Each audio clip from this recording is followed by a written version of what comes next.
Good afternoon, everyone. My name's Professor Belinda Bennett. I've recently commenced as the Head of School and Dean at the University of Newcastle School of Law and Justice, and I'm pleased to be your MC for today's event. It's my great pleasure to welcome you all to today's special event.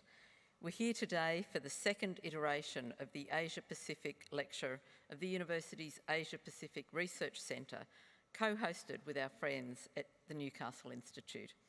We're delighted today that we're joined by Professor the Honourable Gareth Evans, ACKC, to deliver this year's lecture. Welcome, Professor Evans, and thank you for being here today.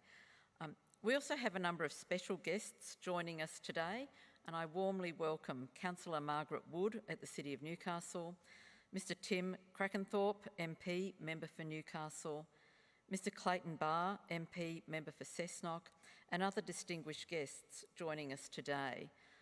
I also welcome today our partners from the Newcastle Institute, Mr Robert Logan from the Newcastle Institute, who will be hosting today's conversation with Professor Evans, as well as Newcastle Institute committee members and members of the Newcastle Institute, University Council members, executive, staff and students, and members of our alumni and broader community, both here in the Conservatorium and live streaming from home.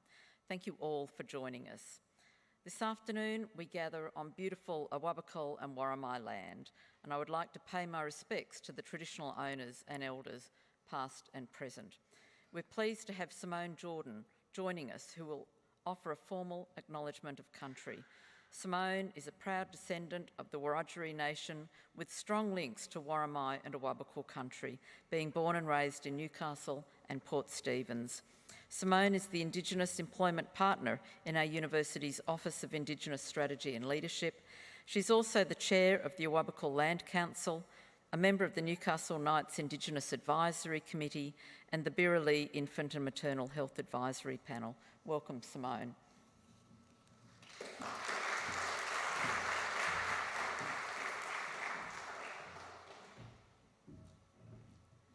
Yama everyone. As you know, my name is Simone Jordan. My people are Wiradjuri people. I descend from the western side of the Warrumbungle Mountains from a place called Turawina, which means brown snake, lots of brown snakes out there. We have a local knockout team called the King Country Browns. And I was born and raised in Newcastle, living in a place called Carrington, just over the water. And I'm very proud to be here today to acknowledge the country that we're meeting and gathering on today, the Awabakal country, surrounded by our Warramai, Darkinjung and Wonnarua brothers and sisters. And it's my honour to be here as part of a university that supports this process.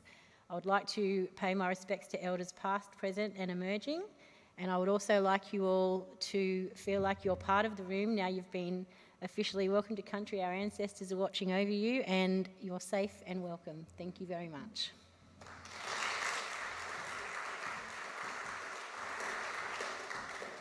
Thank you, Simone.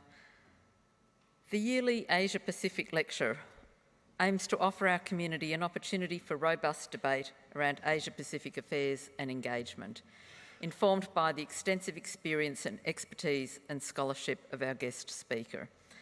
I was told that the concept of the Asia-Pacific Lecture was first discussed over a cup of coffee, like so many excellent ideas, and that this happened when Mr Robert Logan from the Newcastle Institute and Dr Bin Lee from the University of Newcastle met a few years ago.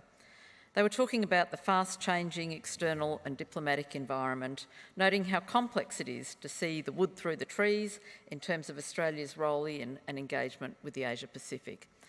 Fast forward a few years and here we are today, ready to embark on what promises to be a great lecture. Today's event will explore Australia's role in the dynamic and rapidly changing Indo-Pacific region. How do we navigate this landscape from a diplomatic perspective? How do we ensure Australian sovereignty through diplomacy, dialogue and actions?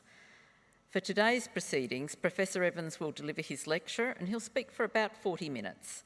And this will then be followed by an in-conversation session guided by Mr Robert Logan. This in-conversation discussion will reflect on some of the questions our audience submitted as part of the registration process. So thank you very much for this. And it's now my pleasure to introduce Professor Alex Zielinski, AO, Vice-Chancellor and President of our university, for his opening remarks. Vice-Chancellor.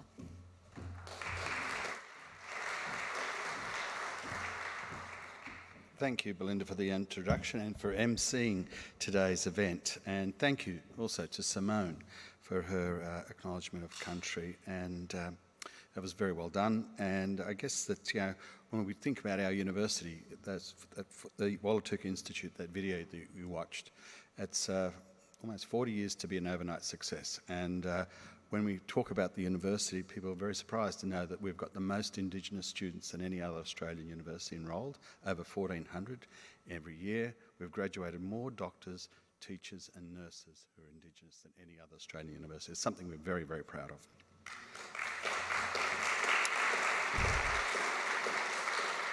So, it's now my pleasure to introduce our speaker for this afternoon's lecture, Professor Honourable Gareth Evans, AC, KC.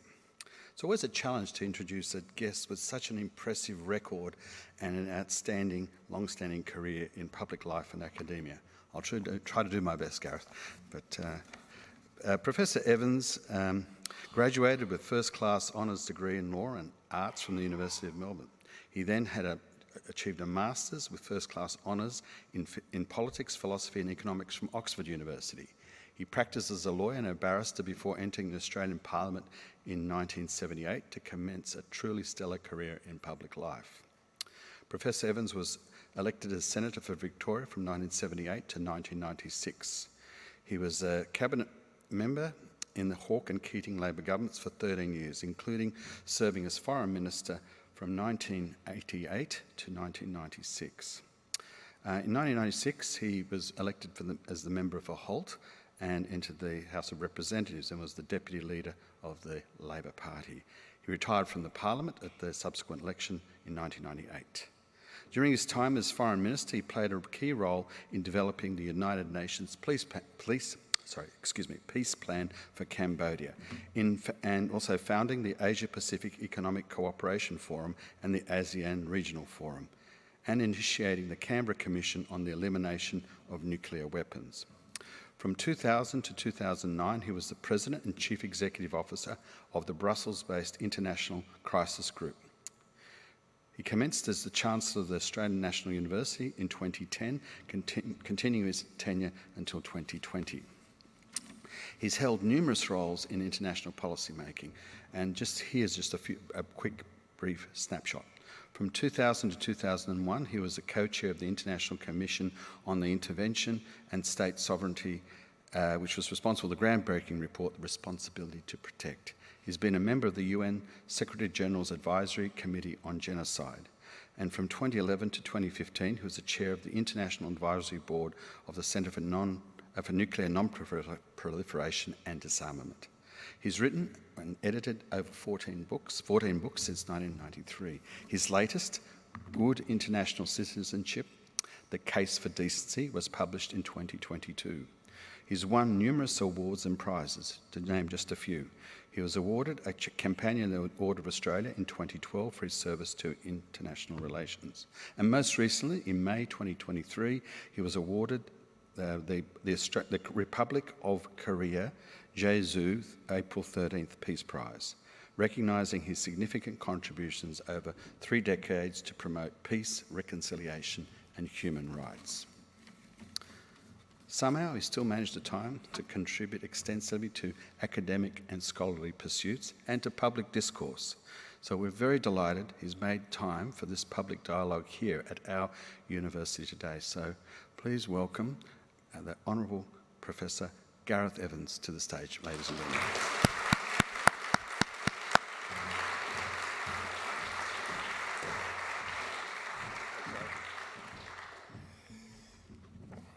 Well, thank you, Alex, for that very generous introduction. Thank you, Belinda, for your introduction. Thank you, Simone, particularly for that very moving welcome to country. And I, too, pay my respects, acknowledge and honour the first Australians on whose traditional lands we meet, and pay my respects to elders past, present and emerging. It really is an enormous pleasure to be back in Newcastle, and it's a great honour and privilege to be asked to deliver this Asia-Pacific lecture. on the subject of Australia's regional security, keeping our balance. Well, although there's been a very welcome lowering of the immediate temperature between the United States and China and Australia in recent days, with the recent weeks with the Xi-Biden meeting in San Francisco, the Xi-Albanese dialogue in Beijing, the reality is that Australia's Asia-Pacific, Indo-Pacific environment continues to be more fragile and volatile than it has been for a long time. And the primary dynamic making it so is the intensity of the strategic competition between Washington and Beijing. Navigating a course between the two neighbourhood giants in the years ahead will continue to be the most formidable international challenge that's faced by Australia, and indeed most of the other countries in our region. For Australia, keeping our balance as we walk the tightrope between China and the United States is not an enterprise for the diplomatically or politically faint-hearted. The stakes could hardly be higher. We're hugely economically dependent, as we all know, on trade with China. We're highly vulnerable in security terms if drawn into outright conflict with it, not least over Taiwan. We're increasingly enmeshed in and dependent upon our alliance relationship with America, and will become even more so with the AUKUS program. But it's an alliance, the longevity of which and the protective value of which, particularly in the age of Donald Trump, no longer can be assumed. And we have a domestic environment where these issues are increasingly salient and have assumed an increasingly ideological and potentially divisive cast, not least for the 1.4 million Australians now with Chinese ancestry, whose voice is increasingly, rightly, being heard. There's never been a greater need under these circumstances for informed, rational and measured debate about how we can best position ourselves to meet these challenges. And never, in my judgment, a greater need for that debate to result in a broadly bipartisan and nationally united policy response, one that is both principled and practical. But the reality is that we're further away than we should be from meeting both those objectives.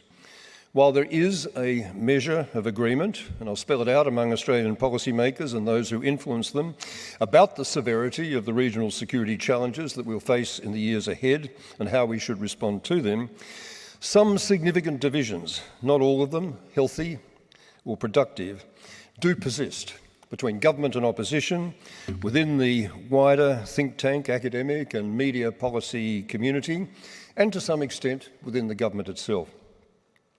Those divisions relate above all to the extent and imminence of the security threat posed by China under Xi Jinping.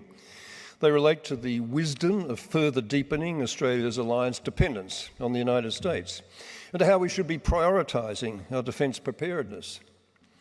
These are all issues of great complexity, and of course there will always be room for sincere differences of opinion in addressing them. But this is not a time for ideological rather than evidence-based analysis and argument. And above all, it's not a time for crude political point scoring. There's been too much of both. The issues are too important for that. The stakes are just too high. Not all is discord.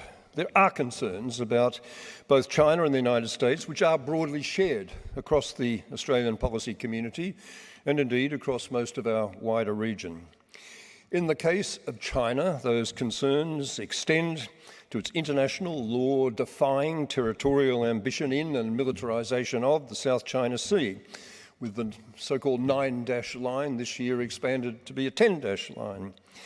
They relate to its repeatedly stated determination to unify Taiwan with the mainland, not excluding the use of force, in a context where its repressive actions in Hong Kong have made reunification on a one-country, two-systems basis, frankly, a non-starter. Its continued assertiveness on other territorial fronts with Japan and India, its efforts to increase its presence and influence in smaller but strategically significant regional players, including Solomon Islands, Papua New Guinea, Timor-Leste, its willingness to apply economic coercion and general economic nationalism, and its tradition from a bystander to a regular spoiler role in the United Nations Security Council and other multilateral contexts. Above all, there is the anxiety, compounded by Beijing's manifest determination to upset the status quo, both regionally and globally, about the very significant expansion and modernisation of its military, including nuclear capability. In the case of the United States, the increasingly alarming vagaries of its domestic politics, with the re-election of the frankly appalling Donald Trump no longer unthinkable, have created concerns across the board, not entirely confined to Washington's allies and partners, about America's will and capacity to stay the course in its long self-appointed role as regional security stabiliser and balancer, particularly given its distractions elsewhere now with Russia's invasion of Ukraine, now again in the Middle East. There's also concern about the United States' retreat from the open trading policies that have contributed so much to the region's economic prosperity and consequent stability. Anxieties about US reliability have particular resonance in the context of Northeast Asia, where North Korea continues to expand its nuclear arsenal and engage in military provocation in ways that alarm both South Korea and Japan. The problem with the regional flashpoints that everyone has identified, those with the United States-China dimension that I've already mentioned, but others as well, like the old perennial of India-Pakistan, the danger with these flashpoints is that nations can sleepwalk into war, even when rational, objective self-interest on all sides cries out against it. Bellicose nationalist rhetoric, designed mainly for domestic political consumption, can generate overreactions elsewhere. Small provocations, economic or otherwise, can generate an escalating cycle of larger reactions. Precautionary defence spending can escalate into a full-scale arms race. And with more nervous fingers on more triggers, small incidents can rapidly escalate into major crises. And major crises can explode into all-out war, creating in this nuclear age existential risks, not only for the participants, but for life on this planet as we know it. All these shared concerns translate into a degree of agreement, but only a degree, across the Australian policy community as to what our defence and foreign policy response should be. Let me mention three such areas of agreement in particular. First, there is a general recognition that Australia will need, whatever the state of our United States alliance, to spend more on building our own military self-reliance, accepting, as we must, that defence preparedness should be governed by potential adversaries' capability rather than their perceived hostile intent. But how much more we should be spending and on what assets remains contested. No one doubts the need for the Australian defence porcupine, or in our case, of course, echidna, to have more and sharper quills. But there is still a real issue as just how long, how strong, how unequivocally self-managed some of those quills really need to be. Above all, the nuclear-powered submarines now promised by AUKUS, about which I'll have a bit more to say later on. And there's still plenty of scepticism, historically well-founded, as to whether we really are prepared to pay for the needed new capability and able to deliver it with any timeliness. Secondly, among these areas of agreement, it is broadly uncontested that we do need to spend more diplomatic time and attention consolidating, building, or rebuilding, as the case may be, bilateral relationships around the region with our key regional neighbours, especially Indonesia, but also Vietnam, our five-powered defence arrangement partners, Malaysia and Singapore, and Japan, South Korea and India. And also in the Pacific, where the previous coalition government's largely denialist climate policy has been a significant turn-off for our island friends in recent years. Again here, new Prime Minister Anthony Albanese, and particularly Foreign Minister Penny Wong, have received deserved praise for their sustained personal engagement in this respect, not least for the decision to give the population of Tuvalu refuge from the impact of sea rise. Excuse me. Third area of agreement, although it has its critics on the fringes, the quadrilateral security dialogue, the Quad, bringing together the United States, Japan, India and Australia, does continue since its revival in 2017 to command quite strong support across the Australian security policy community, albeit more for its optics than any real military substance, joint naval exercises notwithstanding. While the Quad is unlikely to evolve into a fully fledged military alliance, not least because of India's inhibitions about so positioning itself, the new grouping does have great combined military clout, and simply by its existence does send a very clear signal to Beijing that any significant further adventurism in the region may be met by a more muscular and united pushback than Beijing would like. Recent moves to give the Quad a greater non-military focus with cooperative initiatives on health security, clean energy, regional connectivity, and so on, should contribute usefully to its longevity.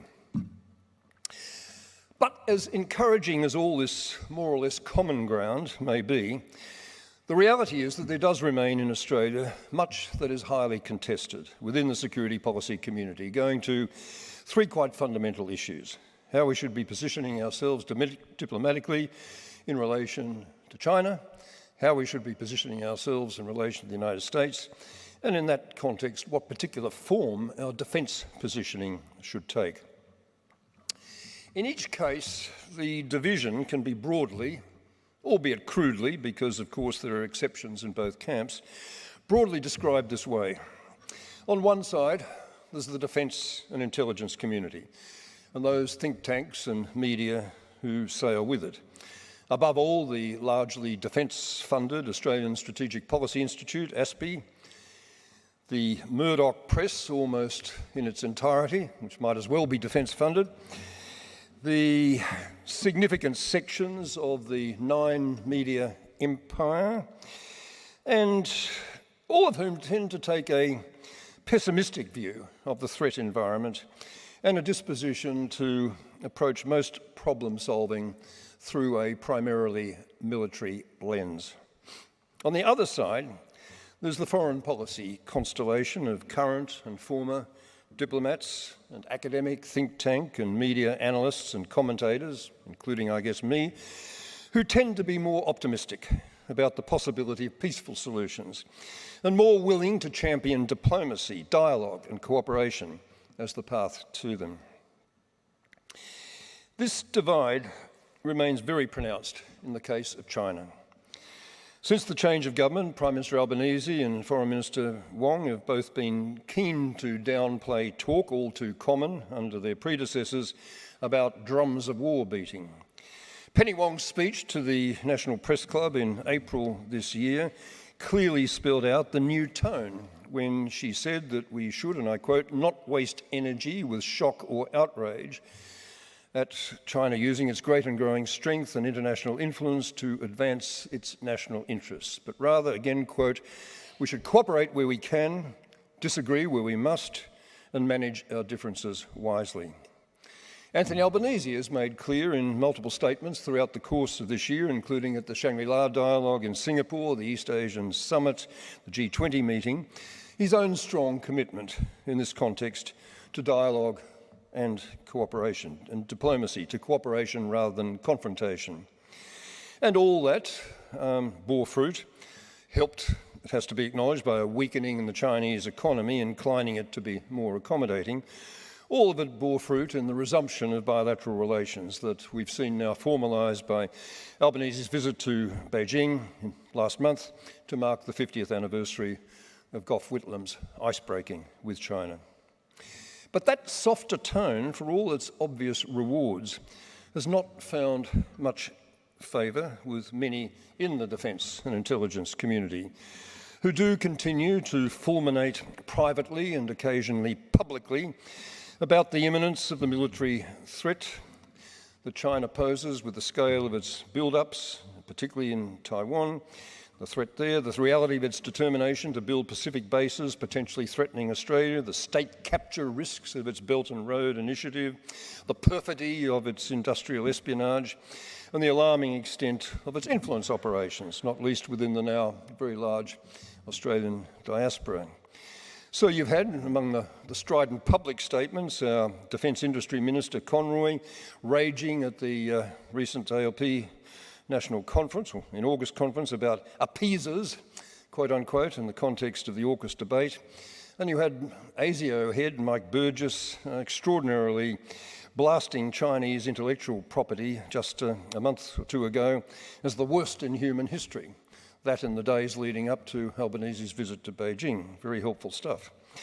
All this is regularly fueled by alarmist statements from the coalition opposition, who've made a meal, as we all know, historically, of claiming Labor to be soft on communism and weak on defence. Its Home Affairs spokesman was quick to claim that Albanese's Beijing visit, for all its evident success in stabilising bilateral relations, had, quote, not fundamentally changed anything underneath the surface. And tension within the government is well contained for now, but does remain capable of building up at any time. So that's the discord around China. What about the United States? Well, tension's also present and also not going away on the question of Australia's relationship with the US. There is no serious inclination anywhere to walk away from the ANZUS alliance, with there being a general recognition of the benefits we do continue to derive from access to intelligence, high-end weaponry and technology, with the second tranche, so-called, of AUKUS going to cooperation on AI, artificial intelligence, electronic warfare, hypersonic and underwater capabilities and so on, seen as particularly significant in this respect. There is also, I guess, the deterrent utility of the prospect, not guaranteed but not to be ignored, of the United States committing to our defence if we're attacked. But beyond that, the ground really is indeed contested. There are those who are true believers in the moral exceptionalism of the United States, the indispensability of its continued economic and military primacy in maintaining both global and regional peace and good order, and the certainty of its military commitment to Australia's defence, and who are prepared to follow the US down almost any path it should choose to take. But there are many in the Australian security policy community who are much more sceptical on all these fronts, and there are those who strive to keep a foot in both camps. While the coalition parties remain more or less unanimous true believers, pretty much the full response spectrum is evident within the Albanese government. Defence Minister Richard Marles is closest to a true believer. Prime Minister Albanese, while certainly comfortable enough talking Washington talk, not least on state visits like that he very seamlessly carried out last month, is an instinctive straddler. And Foreign Minister Penny Wong, while always cautious, is more inclined to scepticism, particularly on the attractions of continued US primacy, being very explicit in her April National Press Club speech, which I've already quoted, very explicit there about Australia's national interest lying above all in our living in what she said was a multipolar region, one where, quote, no country dominates and no country is dominated, and all countries benefit from strategic equilibrium. A cutting-edge issue, although one on which the commentariat is much more inclined to be frank than any politician, is whether the US will really feel obliged to rush to our military defence if we are ever seriously threatened, or only do so if its own national interests are also directly at stake. There is, I think, a particularly strong case for scepticism in the case of our reliance not just on the United States' extended deterrence, but extended nuclear deterrence. It really does, I think, defy credibility to think that Washington would risk sacrificing Los Angeles to save Sydney, or for that matter, Tokyo or Seoul.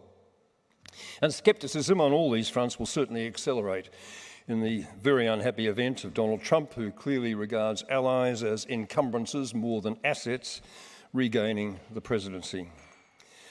One context in which alliance-related tension could clearly explode is if China were to attack Taiwan. This is not inconceivable, although much of the current speculation about Beijing taking military advantage of Washington's preoccupation with Russia and Ukraine, and now again the Middle East, does seem to me to be wildly overdrawn. China's long-term ambition to regain Taiwan is clear, but the downside risks of taking precipitate and unprovoked strike action for both its internal prosperity and stability and its wider international reputation would seem to outweigh any possible rewards.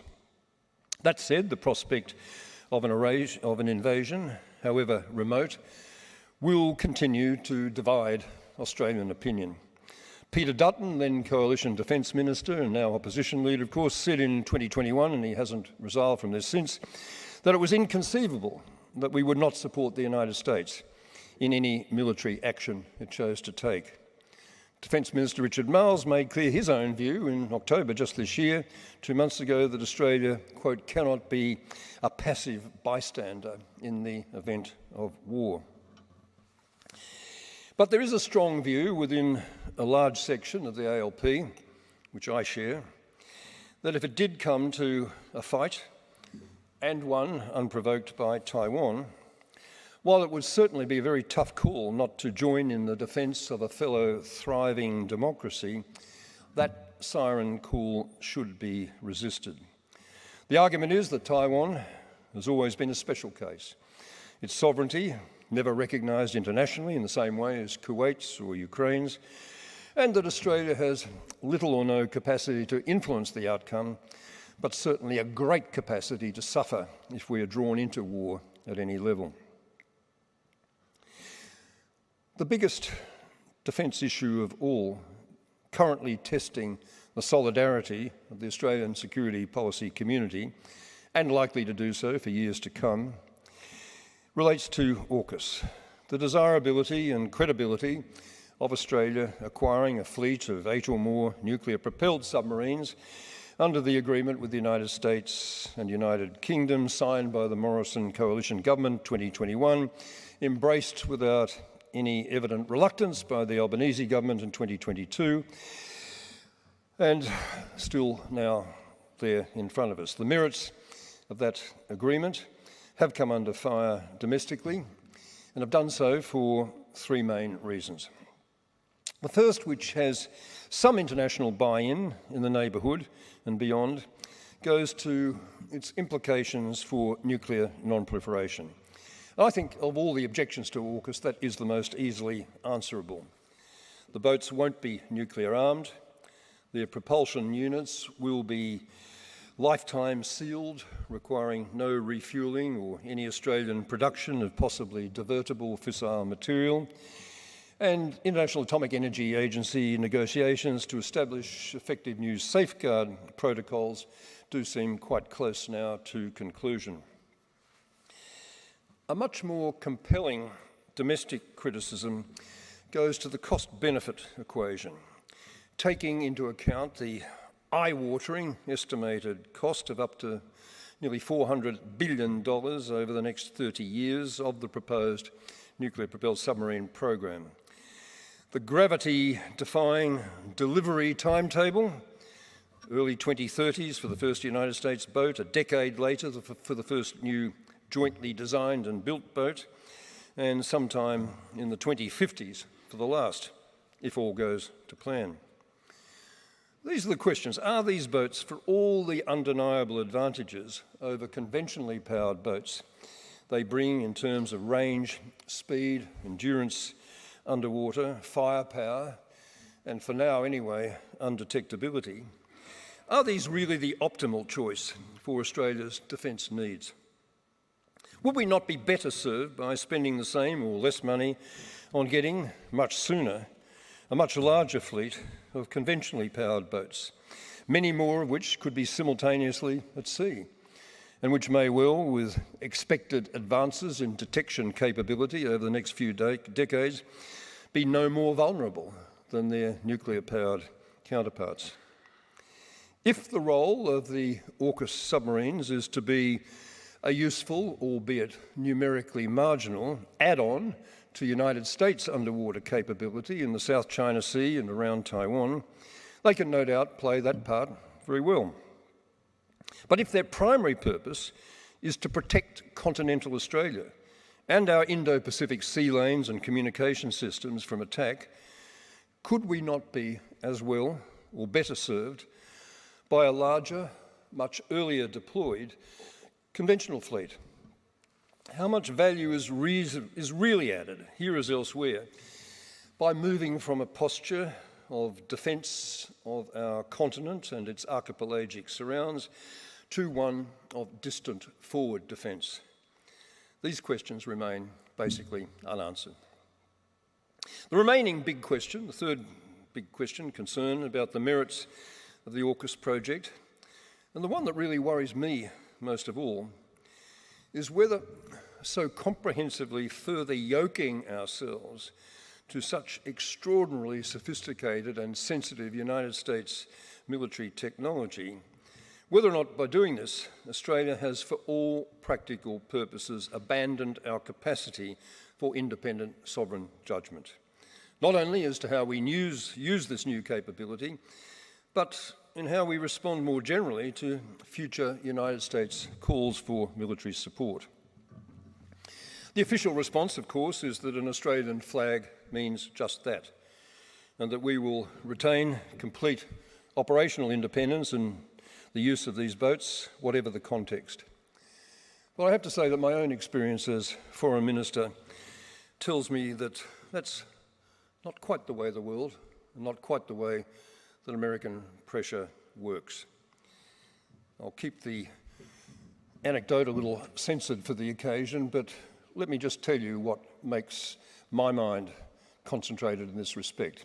Back in 1991, the first Gulf War, the good Gulf War, remember when we went to war to throw Saddam Hussein's Iraq out of its unconscionable invasion of sovereign Kuwait? And we rapidly made available in that enterprise a couple of naval vessels and some other resources.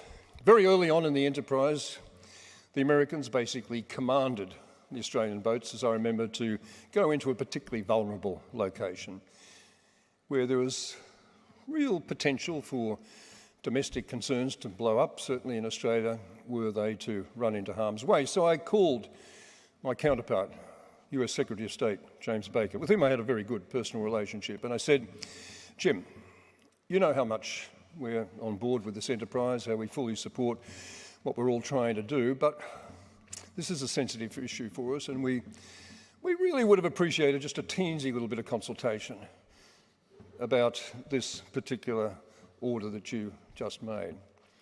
To which his response, as best I can remember it, and I will censor this a little, listen, buddy, we're running this effing war, not you.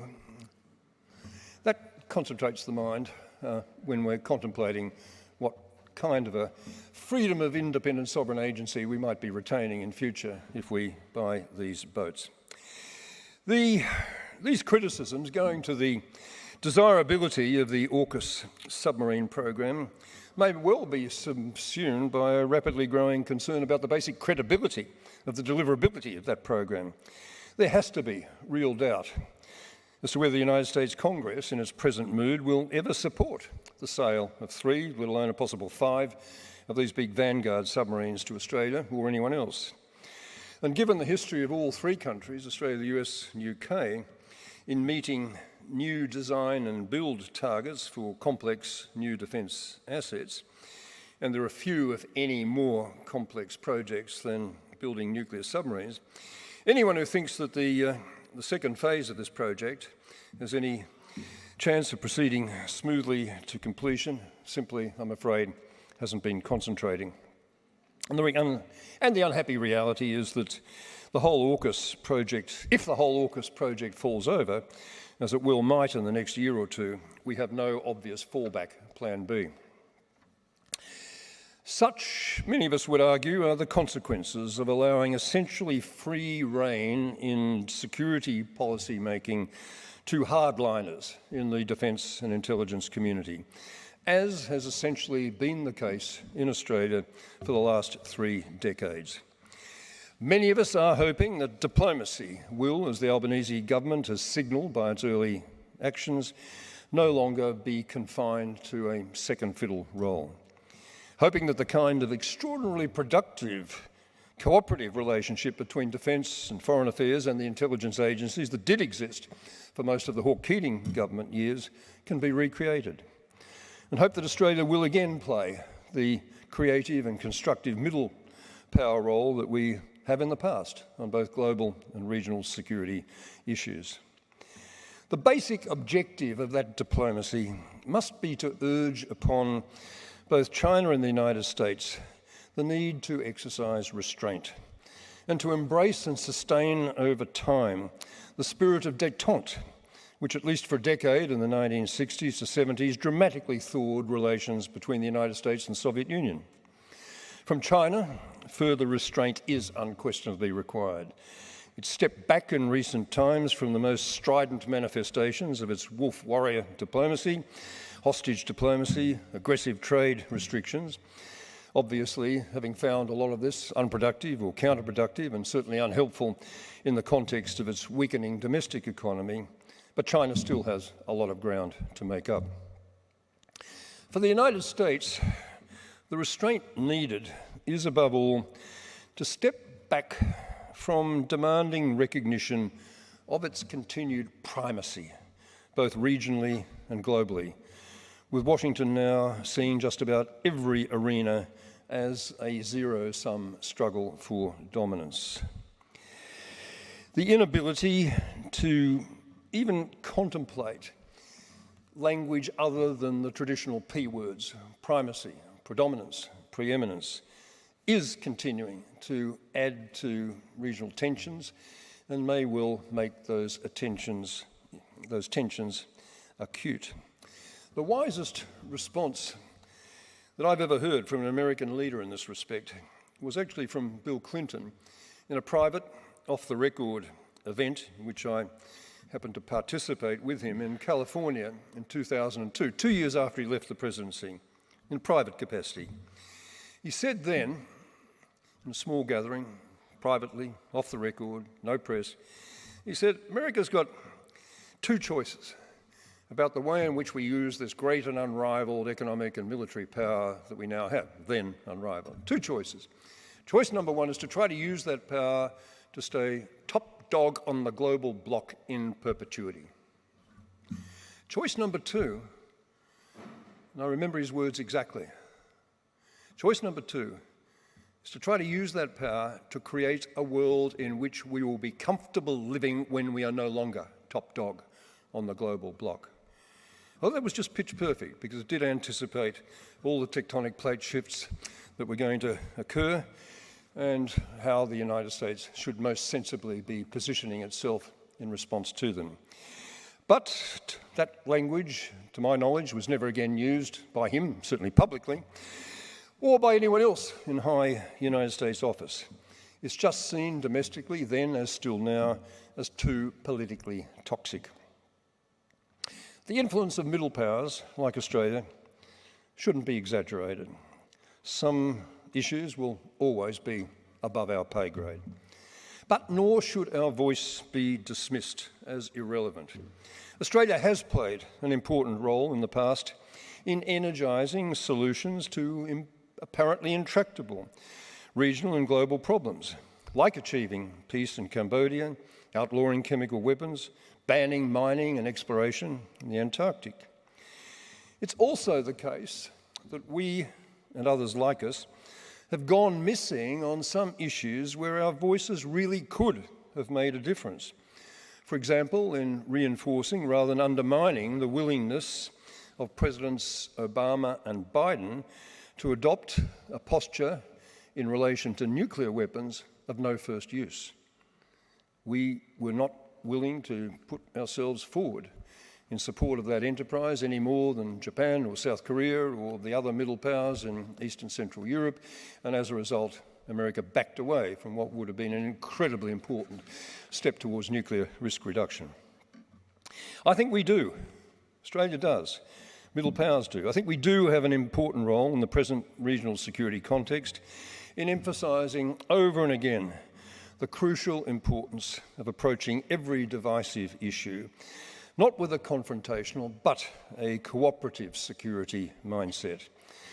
That mindset, that approach, which focuses on finding security with others, not against them, on confidence-building strategies, on seeing security as multidimensional with many economic and social as well as military and other hard-edged traditional components, and which focuses above all on building habits of dialogue, consultation and cooperation between nations.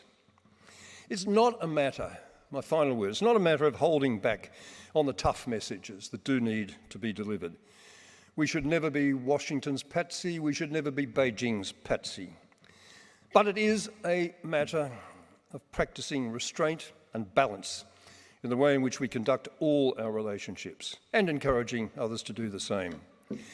That way lies not only the prospect of a sunny future for Australia-China economic relations of some considerable significance to people here in Newcastle, but that way lies the prospect of a safer, saner and more prosperous region and world for us all. Thank you.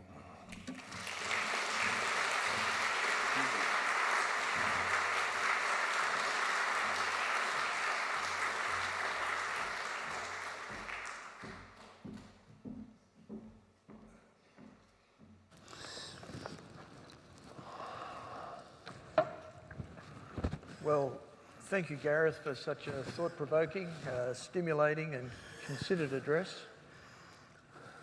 In the 50 years following World War II, Australia's security, prosperity and perhaps even our identity was closely aligned with the United States. But you've reminded us that we need to question and reassess who we are as a nation. You've been a powerful voice calling up for us to re-engage with Asia and the Pacific in our own right for many years. And you mentioned there that we don't want to be a patsy of the United States, nor a patsy of China. I'm reminded of a comment that an ASEAN foreign minister once made to Malcolm Turnbull. If we see you as a rubber stamp for Washington, why would we waste time talking to you? Easier just to call head office. Your 2022 book, The Case for Decency, calls for decency in international citizenship, and you mentioned in your address the US's desire for primacy. I don't think that's confined just to the United States. Chomsky argues that the US has chosen the prerogative of power over a livable earth. But it sometimes seems that decency has given way to primacy or the goal of primacy domestically as well, even at local levels. Good, sensible policy has been sacrificed at the altar of maintaining power. How can we hold back that tide? How can we reinvigorate the goal of good policy over? Well, very good series of questions rolled up there. Let me respond first of all to the point you made about the utility or otherwise of our alliance relationship on the United States and the degree of independence that we should exercise in conducting that relationship. I think a reinforcement of the wisdom of us being and being seen to be genuinely independent in the conduct of our foreign policy was brought home to me in another exchange I had with James Baker, the UN Secretary of State, in the late 1980s, when he called me up, crossing the Atlantic on a plane, and said, "Gareth, We've both been concerned about the failure of the Chemical Weapons Convention negotiations in Geneva. It's been going on for 20 years, nothing's happening. We're too big and ugly to move the dial forward on this. Nobody's going to believe that we are not just pursuing our own national interests. You guys can make a difference here. And particularly, and this is embedded in my mirroring, particularly you can make a difference because you won't be seen now as holding our water for us, because you've been making a goddamn nuisance of yourselves for us on a whole bunch of issues in the last few months, including most favoured nation status for China, I remember was the issue of the jour. You said, nobody's going to think you're just doing our bidding. And in that context, we can really work together to make this thing turn over. And we did, and we hosted a big international conference of the chemical weapons industry and the major international players, and then led the diplomatic charge in Geneva. But it's an example of the way in which countries that do retain their genuine sovereign agency, their genuine credibility, their genuine sense of independence, can be of real use to our allies, and more so than if we're just seen as, puppy dogs with pink tummy exposed, forepaws waving, pink tongue lolling, which is, the acolyte status that some would prefer for us. So that's all that. On the question of what the nature of national power is about and how we can, reshape the way in which countries behave. Countries are always going to be primarily interested, and their publics are always going to be primarily interested in those two traditional categories of national interest: preserving our security and advancing our economic prosperity. That's a given. That's what every country is about, and they're always going to be pretty selfish, I suppose, in pursuing those objectives if they think there are other competing things going on. But my argument has always been that real power and the exercise of real influence depends on approaching national interests in a slightly broader way. And that's where this Good International Citizenship, Decency story comes in. I've been arguing for years, since I was Foreign Minister, that being seen to be a good international citizen is itself a national interest worth advocating and working hard to advance and protect. What do I mean by being a good international citizen? Being seen as a decent country, being seen as the kind of country which is willing to devote resources to aid, support for other countries more difficulty, a country which is willing to do its bit to advance human rights values according to international covenants around the world, a country which is willing and able to do its bit on peacemaking, peacekeeping, responding to mass atrocity crimes, responding to assist the victims of such war and atrocity crimes, refugees, displaced people, countries willing also to play a major role in the advancement of global and regional public goods, climate change quintessential among them these days, pandemics, nuclear arms control another. Public goods which is not always in our own immediate interests to pursue, and climate's a classic example of this. We're a fossil fuel country. You know all about that in Newcastle. So we're not doing our economy much immediate good by being among the leaders of the charge on the climate change issue. But it's the sort of thing a decent country does. And my argument is that it's not just a moral imperative to do all these things, although there is, to me, a clear moral imperative. There is a hard-headed national interest imperative, because there are hard-headed returns from this. There's the reputational return. When we're talking about power, it's the soft power. And this is a concept that's become quite familiar. Countries that are seen as good countries to decent countries are seen as good countries to trade with, to invest in, to study in, to travel to enter into arrangements for international problem solving with. There's a real reality, I know from all my diplomatic experience, that countries that do have that kind of reputation start with a real advantage when it comes to pursuing, in other contexts, our more obvious national interests, economic and security. Secondly, there's reciprocity returns. If I help you solve your problem, you'll be that much more inclined to help me solve mine. Your piracy problem off the Horn of Africa, or your catastrophic tsunami disaster somewhere in Asia. This encourages a willingness to support us when we need help with sex trafficking or drug trafficking or people movements or whatever it is that's our preoccupation, which is of no gigantic concern of other countries. And there's a reality about that. which is something that ought to appeal to the realists, not just the idealists. And there's also the advantage, the hard-headed advantage, that if you do contribute positively to some of these big global and regional public goods issues where there is no obvious or immediate direct return to our advantage, but nonetheless a long-term advantage for everyone if you can produce cooperative solutions. If you are seen as a cooperative player and creating the environment in which those solutions can better emerge, then you are contributing ultimately to the resolution of those problems, which will be to our own ultimate advantages as well as others. So it's a more complex business, the business of exercising power. You've got to understand the realities that countries that have it won't want to relinquish it. Countries that feel they deserve it, like China, will want to attain it by multiple means. But there's also a sense in which power has many different dimensions, and the extent to which the power of decency is a reality in international affairs. I think that should come more into the equation of countries' behaviour, including the big guys as well as countries like us. I'd like to ask a little bit more about that whole reputational influence issue. We've had a lot of questions from the audience and members about Australian sovereignty, especially in relation to the AUKUS deal. You know, France is a substantial power with significant interests in the Indo-Pacific. Extensive territories, 2 million citizens across the Indo-Pacific. It's also perceived as quite independent of the United States. You've dealt with the issues around sovereignty, you've reminded us of that, the cost-benefit stuff, the nuclear issue and so on. How did the cancelling of the attack class submarine deal damage our reputation and influence, not just with France, but with other nations across the Pacific and Asia? Yeah, I mean, the cancellation of the French contract was not our finest hour. It was clumsily handled, it was diplomatically, appallingly communicated to all the relevant players, and it undoubtedly totally cheesed off the French, which have only just turned the corner in terms of being willing to move on.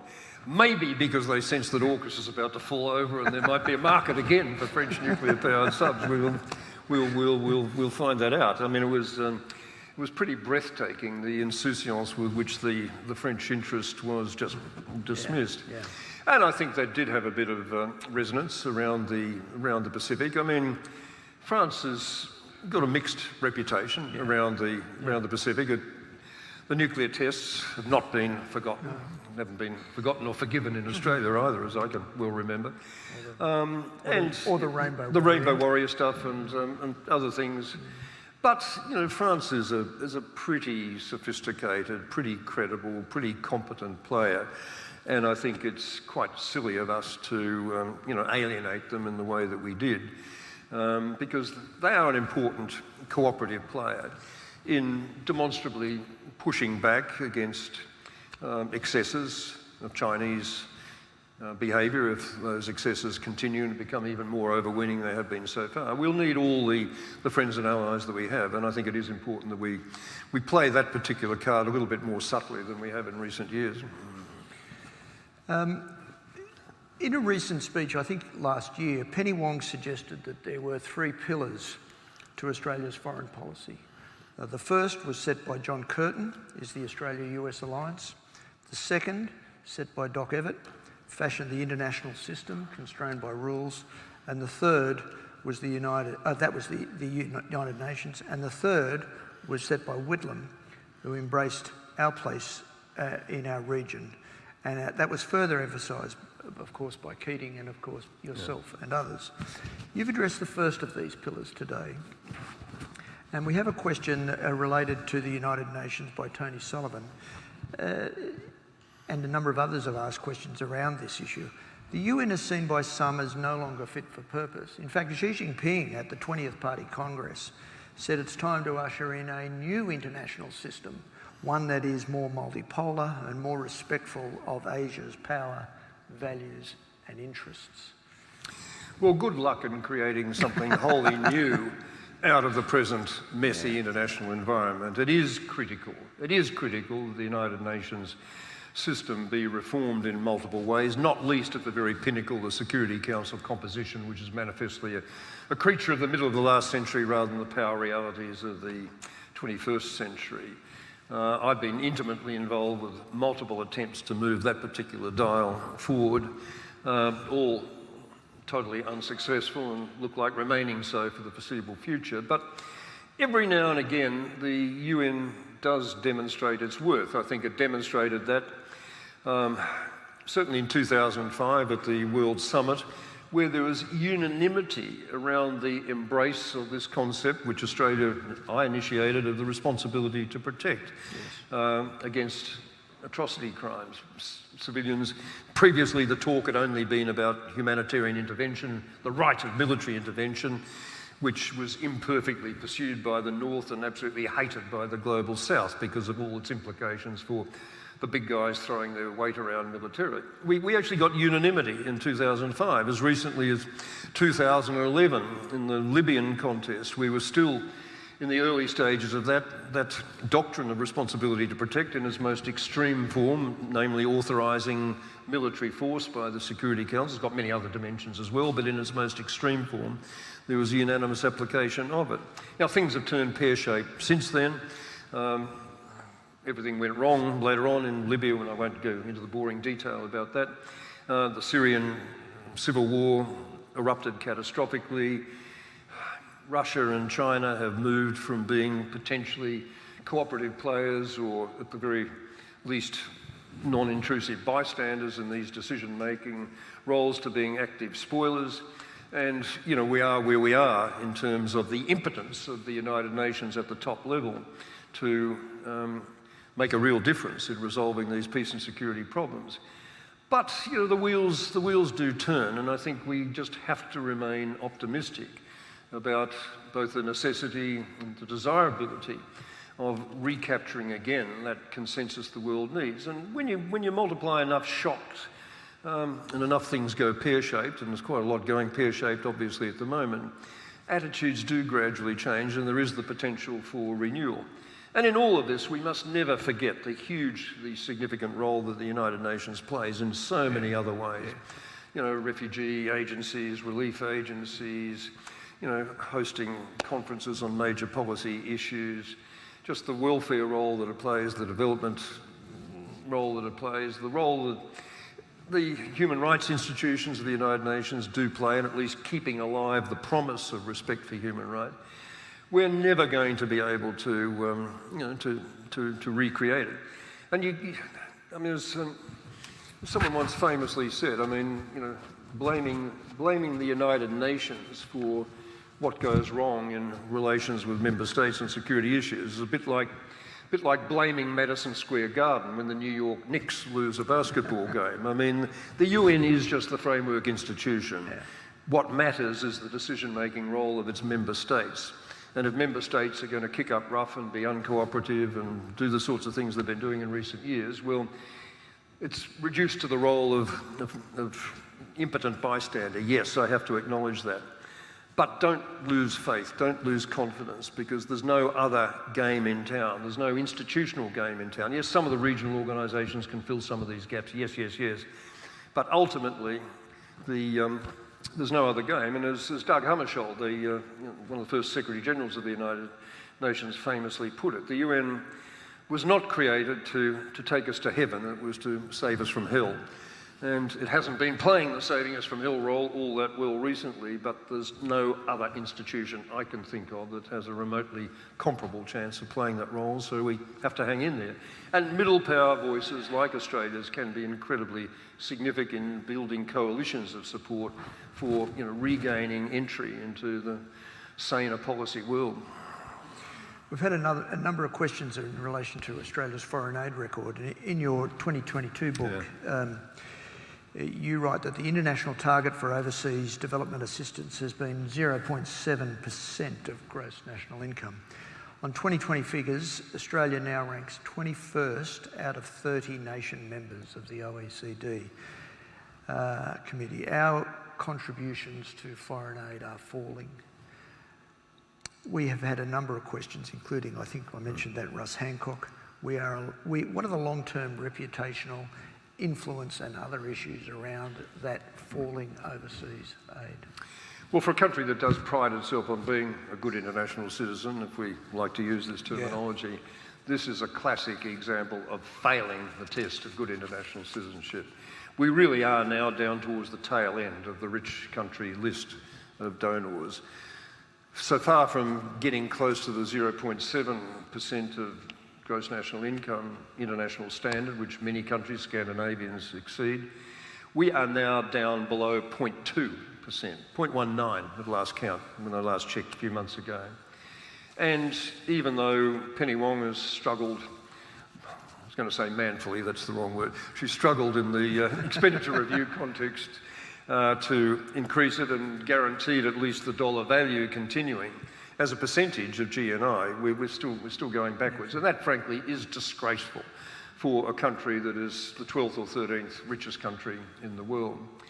There is this sort of belief still embedded in the minds of policymakers that there's no political advantage in being generous with aid, and there's in fact a huge political risk because charity begins at home. Mrs. Jellyby and Dickens and all the rest of it, you know the storyline. And sometimes and I talk about all this, it's not really a book, this is just an essay. I mean, the other books I've written are real books, this is just a little tiddlywinks essay. But I talk about this in detail there because it's a very revealing thing about this good international citizenship stuff and the virtues of, the legitimacy, the political doability and attractiveness indeed of being a good international citizen. Aid is not the exception it appears to be. When you look at the raw figures of Lowy polls going back over the last decade or more, you do find majorities regularly saying we're spending too much on foreign aid when asked that question in general terms. But 3 or 4 years ago, the Lowy Institute decided to explore, go in underneath that response and explore what the real attitudes of the community were. So instead of just asking the question in general terms, are we spending too much? I said, how much do you think we are spending as a proportion of the national budget, and how much do you think we should be spending on aid? And the answers were very revealing. People thought instead of spending, as we are, sort of less than 80 cents, in every $100, we were spending something like $10 in every 100 on foreign aid. And in fact, when you tease it out, they thought we were spending 17.5 times as much as we actually were on aid. And when asked how much they thought we should be spending, Australian International Affairs, they were prepared to spend 12 times as much as we were actually spending. So, I mean, you just got to go underneath. I mean, I think there is an essential decency in the Australian public. There's essential generosity and an understanding about the utility and desirability of us being good international citizens in this respect as others. And so I do think the politics of decency do work to government's advantages. Maybe you don't win elections with this stuff, but sure as hell in my experience you don't lose them. So I'd like us to be much more generous on this front. It's going to be difficult, the present budgetary environment, as we all know. But again, the voices of the community, of NGOs, of interested people can be very important in conveying to the government that this is an obligation really we should be meeting. Gareth, you mentioned in your address that Australia has granted settlement rights for the people of Tuvalu who may be affected by climate change.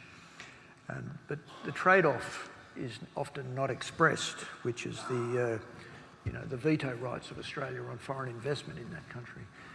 It seems that many of the Pacific nations are being used as pawns in the game of power between the US, China, and where does Australia fit in all of that? Can you perhaps tell us a bit about that push and shove, and where does the Solomons sit, and Tuvalu, and is those trade-offs going to be the way of the future? Well, as I said in my talk, I do think it was a very attractive decision for Australia to make, and one that I hope will be repeated on a broader front in future around the Pacific, to make clear that we would be prepared if these islets like Tuvalu are existentially threatened by sea rise, then we are prepared to totally accept them as immigrants to this country. I have to say, when it became public a little later that there was a quid pro quo for this, that Tuvalu was expected not to sign up to Chinese blandishments for exercise of influence, whether in terms of whatever. Then it did take a little bit of the gloss off it. I think diplomacy could well have been a little subtler than it manifestly was on this occasion. But equally, I mean, Australia is a very generous aid donor around the Pacific. Our record is much more substantial than China's. Even now, China's throwing a lot of money at it. It's much more substantial than the United States, much more substantial than anyone else's. And it is the case that, again, particularly under the new government, we are very seriously committed to rebuilding a respectful relationship with our Pacific neighbours and not just treating them as pawns, as you say, in a larger game. And I think Penny is extraordinarily committed, and Pat Conroy, who I was critical of for his appeasers line, but Pat Conroy has been a very good Pacific minister. And, you know, because it so much depends on personal diplomacy and demonstrable commitment. And I think that is bearing fruit in some of the other countries that have been pretty problematic in terms of the China-US context. The Solomon Islands are showing signs of the public there, not necessarily its most senior political leaders, but the public being a lot more, you know, respectful of the Australian role and a lot less willing to succumb to the blandishments of Chinese dollars than some people are assuming. So look, this has just got to be handled with subtlety and deftness, but it's got to be handled with real commitment. And actually, I mean, I share this stuff very, very strongly. When I was Foreign Minister, I made my first series of visits to our immediate South Pacific neighbourhood. I didn't rush off to Washington, I didn't rush off to London or even, you know, to Japan. I mean, let alone China. I mean, it was just a matter of making sure that we had our immediate environment respected and acknowledged for, you know, the friendly neighbourhood that it was. And then we moved outwards from there in sort of concentric circles. And I think, again, this has been very much the policy approach that's been taken by the government.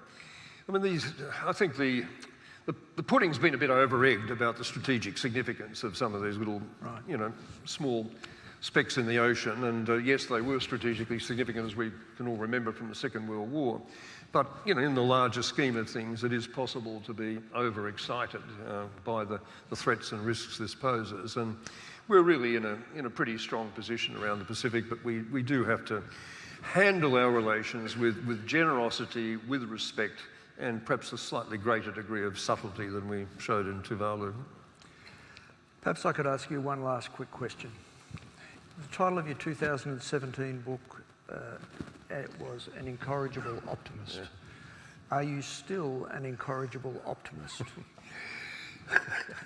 Yeah, every time I look at that book, Incorrigible Optimist, I think, I'm a little bit more corrigible now than I was then. But equally, I think in the conduct of international relations, as indeed in life itself, you have to be an optimist if you're ever going to get anything done.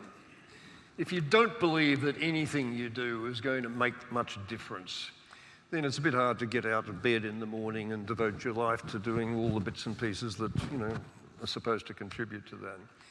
I think, you know, you can't... Optimism is self-reinforcing in a way that I think pessimism is self-defeating. Yeah. So I think it's incredibly important, in particular for the younger generation. I mean, old grey hairs, white hairs like you and I, Robert, are not going to make much difference to any of this stuff. It's the next generation, the kids that University of Newcastle is training and educating so brilliantly here. They're the ones that are going to make a difference. But you've got to instill in them a sense that their commitment, their belief, their passion can make a difference.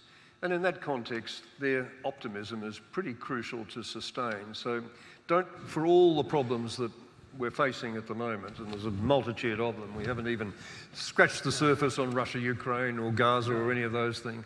For all the problems out there, we just have to believe in the possibility of solutions, because it's only if you believe in the possibility of solutions that you've ever got a chance of achieving them. So yes, I'm still an optimist, not quite as incorrigible, but still on balance, hanging in there, and I hope the younger generation does too.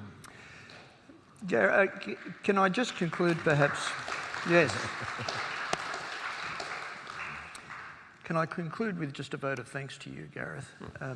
Manning Clark, the great Australian historian, wrote of those who enlarge our lives and those who diminish them. The enlargers of life make us lift our heads and see possibilities. They encourage us to open up new frontiers in our imagination. They make us want to be better people and together a better nation. Thank you, Gareth, for today, but not just for today, but also for a lifetime of raising our spirits by raising our sights, for enlarging and enriching our lives. Would you please join me in thanking the Honourable Gareth Evans? Thank you. I think Belinda's got something to say too. Yes. Thank you.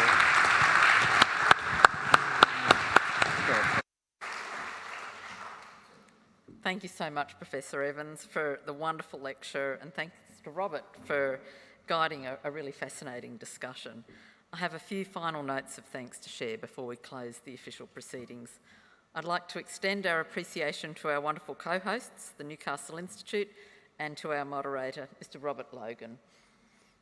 Thank you for the Institute's support for the lecture, such an important initiative to stimulate thinking and conversation. Thank you to Simone for being with us today and offering the acknowledgement of country. I'd also like to thank Professor Frank Igbola at the Asia-Pacific Research Centre within the University of Newcastle School of Business for his work in making today's event a success. And we thank all of you in attendance today, both in person and online, for joining us. We really value the participation of our community in events such as this, and of course, a huge thank you to our guest of honour, Professor Evans, for the thought-provoking lecture. As a token of our gratitude, we'd like to present you with a small gift. Vice-Chancellor. Given our position in